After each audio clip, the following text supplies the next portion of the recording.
like basically just do our daily pier walk. And so let me ask you, are we holding you up from your pier walk? Oh yeah, that's what I'll probably do after this. That's so awesome. I was wondering, I'm like, he probably didn't do his daily pier show.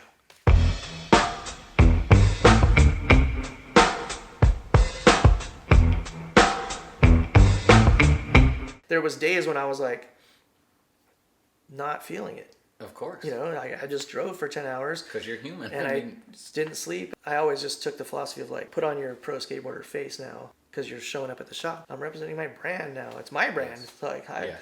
I own this company. I don't want to ruin it and fuck it up and do lame shit. And I was like, okay, don't ever do that. Don't do that. Like, this is it. Like, it's so fucking easy. You only have to be nice for like 4 hours a day at a demo. It's not that hard. No, like, this is your job. Like, these kids are buying your board.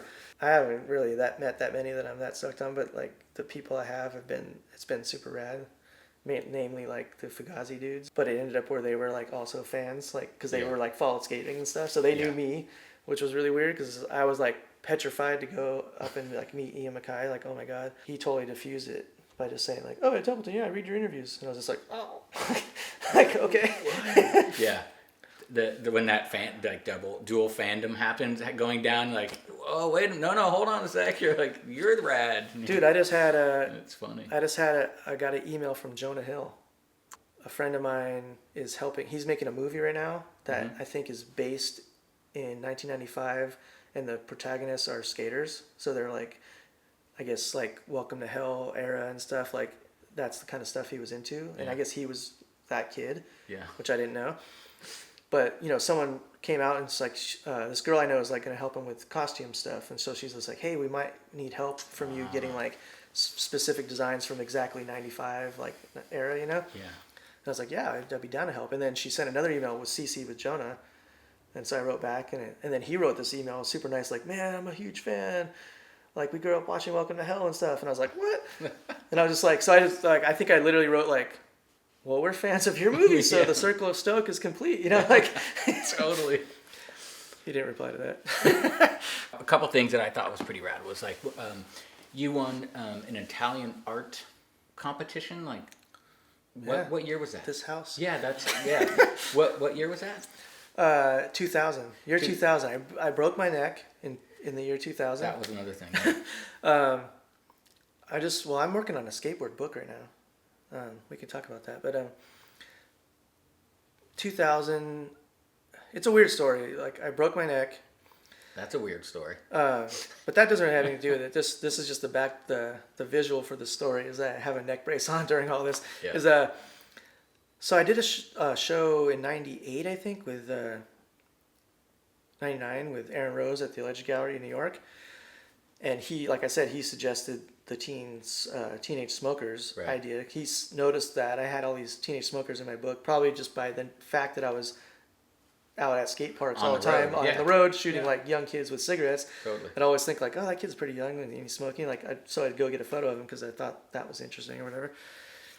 And then he noticed that. So then for that show, we did like a little grid of like teenage smokers, and we made that little book, a little teenage smokers book that ended up being like, it's expensive now online kind of thing. It's like a rare book. Suddenly it got put into the, this guy Martin Parr does like the history of the photo book. There's 3 volumes, I think, of like history of the photo book, and Teenage Smokers is included in that book. So it's like instantly became like a historic book because it's in that book about famous photo books or something. Right. So that's kind of insane. But this all started from that, basically, from Aaron Rose saying, hey, you should do a series of this. Here's the thing that's weird, is that I got a call one day. I'm sitting up in my office.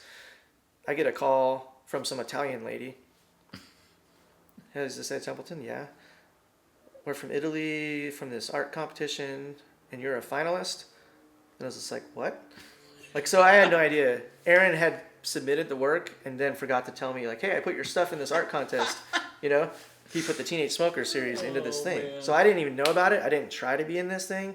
I didn't, I didn't try to do it. It wasn't something I was doing, So they're like, you're a finalist and you got to come out to Italy. And then I was just like, okay, free trip to Italy. So I'm like, I like this now. Yeah. Like I didn't care. To me, it was literally a trip to Milan. Like I was just like, I'm going to get flown to Milan because I'm in this contest. cool. Perfect. I don't care about this contest, but I'm going to be hanging out in Milan. Prize. That's the prize. It's like, I'm going to go to Milan. And so I went there, hung the thing. I mean, this is what the weird part is, like, you know, the rest of the people were trying, you know, they wanted this thing. They were like, they submitted their work. They're like, I want this, you know, $50,000 prize. I'm going to try really hard to get this, to like win this prize. This is what I need for my life. I feel guilty about this because I didn't even try to do this. So then I go and like, I see this whole thing happening. I knew some people. Phil Frost was in it. So I'm hanging out with Phil Frost. I like literally just went dunk dunk dunk, like, you know, just hung it, like, whatever. Hung it and like left. Yeah. Like, I don't want to be in this like spot hanging out with these artists, hanging their work. Like, I just like hung it and left. I probably took half an hour, and we were walking around shooting photos, you know, and I'm on top of the Duomo in Italy, like the big cathedral there. Like, we're on the top, and I think it was like, oh, it's like we got to go back to the thing. The thing's being announced or whatever. We got to get back there. I remember thinking this, like watching the sunset on the top of the cathedral in Milan. Oh man! Just going, oh shit, we got to get back to that thing, the art thing that I'm here for. And then we go there, and another side note is at the airport we fly into Milan, and there's like a guy with a sign saying like search for art contest people, and so we go with this guy, and I get in a shuttle. And I'm not putting two together. Like, there's like other people in this car going to this art thing. This guy in a suit, and he's like these dudes, and he's asking me questions. I've got a neck brace on too. Like, this is the other thing. It's like, so I'm sitting there in a neck brace going to the thing. This guy in a suit's probably like, who the fuck is this guy? Like, going to the art thing, you know? And he starts asking me questions like, what's up with you? I'm like, oh, I'm a pro skater. I broke my neck. Like, and I'm like, on this contest, I guess. And he's just like, oh, really? Like, let me see your work. And by chance, like at that point in time, I made printouts of a lot of my photos because I was always like thinking of a book idea. So I had these little things, and I basically had a cassette tape case that I like took pliers and broke off the little prongs. Mm-hmm. And I printed out photos that fit right into that cassette case. So I have this like in my backpack, you know, like a little cassette case with printed out, just black and white printouts of photos. And I showed it to this guy, you know, like, oh, here's the, and he's looking at this weird thing, like looking through these photos, like business cards or something. And it turns out that I think two of the guys in the car that day were the judges, huge curator dudes that I had no idea about, you know. Jerome Sans, this like the director of the, you know, Musée Art Moderne in like Paris or something, you know, and like Klaus Biesenbach, the, you know, director of PS1 in New York, all this like insane dudes like that I'm clueless. Yeah, of course. So that's you're one a broken thing. neck skateboarder. Yeah, I'm just like, you know? yeah, You're like, whatever. And so we go to the thing. They announce like Ed Templeton wins the prize. I'm just like, you know. Were you shocked? Were you like, yeah, totally shocked. Like, what? Like I said, I was just like, this is a free trip. I was looking at the art going, I'm like, I'm not going to win this thing. It's just photos of teenagers smoking. Yeah. I thought Phil was going to win. Yeah. Phil's like by far was the best. He had this huge painting with all this epic art. I'm just like, it's not even in the same league. I'm not even in the same category. Like, it was just literally a trip to Milan for me. And like, I never thought. So when it had, I was blown away. But then I instantly felt super guilty. Because I felt the laser beams of all the artists there, the finalists who were like trying so hard, just like, what the fuck? Negative fucking. Yeah, what the fuck? Like, this guy won with that bullshit? Like, you know, I felt that immediately, like, oh God, like, but it was $50,000. Yeah. I mean, you know, we like instantly like we got into a house in Fountain Valley, but yeah, we sold that house and used that extra $50,000 to put down on this house. That's fucking amazing. I love that. I love that story. It's so great. So weird, but I just like felt super guilty. Like, it just like, I don't know, not guilty enough to like turn down the money. Yeah. I was like kind of taken aback by your speech at the Skate Hall of Fame, you know? Yeah. Because you were kind of like, this is just like a cocksucking fest or something, like a self-congratulatory, like a blowjob fest to each other kind of thing. It made me think a lot after that, but I was like, you know, it's the do-it-yourself thing. Yeah. You know, the coal miners of America are not going to give awards to the movie people, to the actors. it's like the actors have to give the awards to the actors. You know, the Screen Actors Guild gives the awards to the actors. So it is like self-congratulatory in that way. And like, who else but the skaters to give awards to the skaters? Even though it's hard to like swallow that weird pill of like being called a legend or whatever it is. Like, it is weird. And I appreciated like your humility in that, because I also went through that thought process when I got the news. I'm like, what? Yeah. Like, dude, there's like, I can name 5, 10 people, 20 people right off the top of my head that should be in this position way before me. What are they thinking about? And then I was just like, but there's no graceful way to do it aside from just say, thank you. I'm not going to say anything. I want to say it. It's right there. It's like, I don't deserve this. I don't want to talk. Like, I'm not worthy. But I just like, you know what? The only way to do this without looking like an asshole is just to say, thanks. Like, I'm out of here. Well, Jeff Rowley set it up so good, man. Yeah, he was the best. He saved my entire night. Like, he saved my entire night. I was like, oh, that was worth everything, you know, enduring all of the free stuff. But when I heard too, I asked Jim and I asked Julian. 2 people pretty much on the polar opposite ends of the spectrum, you know, from sort of philosophically. And they both said I had to do it. So. You were going to maybe like turn it down kind of thing? Like, were you thinking that? Like, I don't even want to accept it? But see, I didn't want to be disrespectful either. Though, that's right. In that sense. What I came to. It just was that point. I was like, I don't want to be that guy. It's not that big a deal. It's just... Yeah. So I was like, okay. You just have to go, yep. It's for my son. For him to go, my dad wasn't so lame. It doesn't have the currency for us because we're like, obviously everything we did was out of necessity. It wasn't because there wasn't a goal that we were like, this wasn't the goal that we were after. No. Not at all. Like, you know, it comes out of left field. Yeah, that's what I mean. It's still not. But to the outside world, that there is a currency in that. It's like that diploma almost. Like, you don't need the diploma, but you have the diploma to prove like I did this. Yeah. So to like someone who's outside of skating completely, you can say like, they put me in the Hall of Fame. Sure. Like, and they go, oh, that's okay. But speaking of really quick diplomas, I read that you dropped out of high school. Yeah. It was skateboarding that did it. You know, it's like I think I was like 3 months away from graduating. Wow. You know, and then Europe came.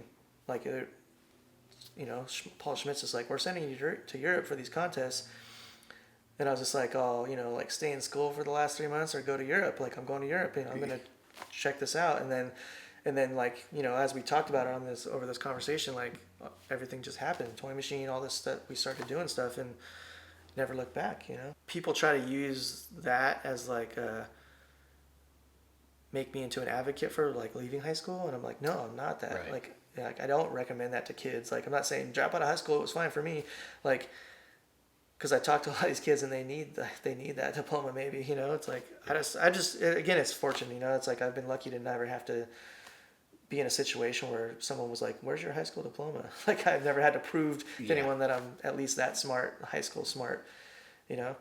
Yeah, I think partially for me, and maybe you, it keeps you hustling too, because, you know, if I always joke about if I ever actually had to get a real job, then, you know, you're like, your resume would be like, there's no words on the paper. There's no words on here. What's wrong? Where's your resume? And that's pretty much it. Yeah. You know, I mean, I go, did you graduate high school? Did you go to college? No, I didn't go to college. Did you graduate high school? No, I didn't do that either. They're like, yeah, here's a mop. Yeah. And so to us, you're dumb because you don't have the marker. Completely. Here's the floor that you need to mop, and then the waste baskets or whatever, you know, like just because you're not fit.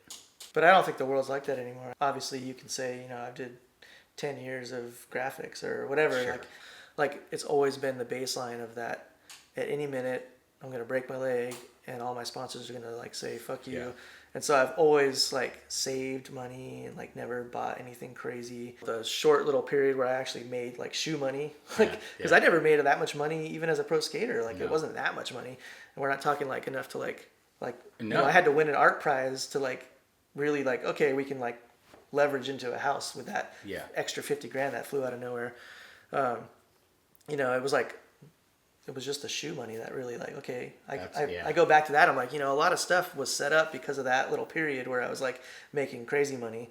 And by crazy money, it's still not even crazy money to the world, you know, it's like, you know, that's where a lot of people made their money, like the shoe money. It's like, I missed out on that era of the shoe thing, you know? Yeah. I'm super lucky that I even like, got it like grandfathered into like having a shoe honestly, because it's like other people made way more. I'm like watching Jeff make insane checks on his like first van shoe and stuff. So awesome. And I'm already like petering out at that point, and he's like starting to rise. Yeah, I mean, these are like just aspects of it. The injuries, like we all, like the brutality of skateboarding, and so I don't know. I just wanted to shoot that stuff, and I'm starting to finally put it together. It's been, a lifetime of work, that I've been actually scared to start tackling, because it's just like, how am I gonna? It's so much. It's so much, and so I finally like systematically went through all of every single proof sheet book I have, just like one by one, and took anything skate related out that might be potentially in the book, and I think that was 5,000 or 6,000 images, and started like whittling that down. So I got it down to like, 350 images. That'll be like the core of the book now, and I'm starting to try to lay it out and like find combinations and like journal entries to put in there, and like it's just been. It's been tough, but in a good way. So it's like it's always been a book idea, but now I'm thinking like this should be a show too. So now I'm trying to like make a show proposal, which I've never done before. All the like gallery shows are just like someone says, "Hey, do a show here," and you do it. But this is something where I want to say, "Here's what I want to do," and pitch it to like museum type places. It seems like now more than ever that stuff is so necessary. And I think people would just love it. I think so too. I just got to convince museum directors that it'll be good, like a good thing in attendance wise and stuff like that. But and it's a very specific thing. It's like one person's thing. Part of me has thought over the years like maybe I need to open this up to like get everybody, like get Tobins and like all these different people that have shots. Like, but then that's even more daunting to try to like corral that. Yeah. So I was just like, this is a more subjective sort of, this is my look at skateboarding. It's not the end all, definitive book about skateboarding, but it is like my sort of crew that's been around my life, and it's changed over the years as Toy Machine changed. Like, so there's, Muska stuff and Jamie Thomas stuff, and then on to like BA and Brad Staba and then Josh Harmony and all the guys up till now, so. It spans a couple decades. Yeah, it spans a couple decades. I mean, it's like, I'm trying to like figure out what the timing will be, because it's like I've been shooting since '94 until now, but I think like the stuff in the book is more like from around 95 till when I broke my leg. Basically, I kind of stopped going on tours and stuff around that point. So yeah, it's basically 95 to 2012 at this point. It's a lot of stuff. Which is like almost 20 years. Yeah. 16, 15, 18. I forget. I'm bad at math. High school diploma, everybody. When you were going through all these images and stuff, is that when you started the other account, your Instagram account, the Wires Crossed, I think it's called? Yeah, I have the Wires Crossed account, and that's just kind of outtake stuff. Outtakes, yeah, right? Stuff that wouldn't be in the book. It's just like fun stuff on the side. But that you're going through. You find going through probably. There's multiple books in this thing at this point. I'm starting to realize it's like I can't. It's going to be like the one book, and then, it's like in a lot of ways, Glenn Friedman's "Fuck You 2" is better than "Fuck You 1." Right. Because it's like more loose and just fun outtake stuff that is kind of more interesting almost than the stuff that was on the album covers or like in the magazines. So I don't know. I'm going to do this book, and then I know that in the future there's like enough for more. There's like so much that you had to edit out when you're like trying to get it into a digestible thing. Amount, yeah. Yeah, no one wants to look at 1,000 images in a book or a show or something. It has to be kind of whittled down to the best of. And yeah. That's cool. So yeah, I'm using like editing tools, like using it going by cast of characters, like let's collect all the BA photos and see, because I can only do so many BA photos. Like I have so many photos of Alyssa, Eric Ellington. These guys, like certain people are more photogenic than others. Of course. Yeah. People like Eric and Alyssa are the kind of people that have they don't notice the camera. They just exist. You pull the camera out, some people, I clam up. I'm the kind of person that sees the camera and goes, like there's someone's going to shoot a photo. What do I do? Like I think about it too much. Like, is this good? No, I stiffen up. But Alyssa and Eric are both two people that they don't change. So it's awesome because you can just keep shooting and they're just like existing exactly what you wanted to shoot. Is they're just keep doing it. Yeah. Other people are harder, but yeah, because of that, I have like tons of photos of Alyssa, and she's super photogenic. And just like. So yeah, I don't know. I mean, maybe there's like an Alyssa book or something, and just like I Yeah. thought about maybe just doing small books of like Offshoots different of- people. Like yeah. you could do that. Oh, I mean, it seems like it's kind of endless. It is I endless mean, at this point. Yeah. yeah. I mean, a lot of just obsessively shooting since '94, basically like nonstop. Just both in and out of skating too. Like Yeah. as soon as you start shooting skating and the tour you're on and the people you're around, but then you're also in the middle of Kansas, and there's cool shit to shoot there too. Completely different, whole different. As you walk around or Paris or wherever you go. Yeah. So street photography became an element of that. Like, I mean, I think I'm a street photographer now because of that. Like, I think I started because I wasn't interested in necessarily shooting people out, life in the streets as much, but because you're out there living in the streets, it's just like, oh, and you've got a camera on. It's like, that just, okay, I'm going to shoot this. Yeah. And then, fast forward 10 years, I would call myself a street photographer now. I mean, I go down to the pier every day here. Yeah. Just to get out of the house, that's our thing. Like a total grandma already couple, like me and Deanna, just go get a tea and take a walk on the pier and shoot photos. Like, and I could picture me doing this exact thing until I'm 90. Basically just do our daily pier walk. And So let me ask you: are we holding you up from your No. pier walk? oh yeah, that's what I'll probably do after this. That's so awesome. I was wondering. I'm like, oh, he probably didn't do his daily pier shot. That's so rad. I love it. And the Instagram part of it is like, I've been not posting as much lately. I just feel, I don't know. I hate Instagram. That's like I love it. It's a love-hate It's thing. always yeah. a love-hate A thing. lot of people have It's a that. time waste and everything, but I everyone sees everything too. Like the HB stuff. yeah.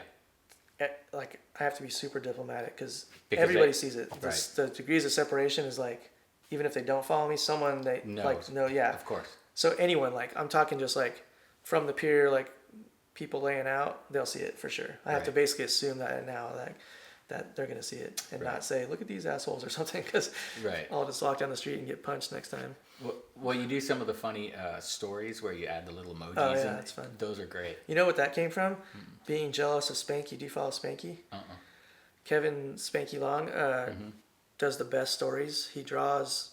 I don't know how he does it. Maybe he uses a stylus or something. But you know how you can draw. Yeah. He does insane drawings on there. Like he'll like shoot a video of his airplane wing, like, and he'll draw like a gremlin on it. It's so good. It's like I try to do these drawings and I'm like, I can't do it. My fingers are too fat or something. Like I don't know what's happening.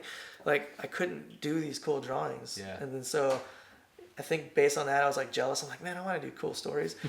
Because I hated stories for the whole Yeah, first part. I was like, what is this? totally. But now I kind of like the transience of it, or it's just going to Sure. be gone in 24 hours. So yeah, it kind of came from Spanky. I was like, man, I want to do like, I don't know. So then I started using emojis. I'm like, okay, I can supplement it with emojis. That'd be fun. They're funny. And I never use emojis in real life either, only in stories. Like I don't do thumbs up or anything.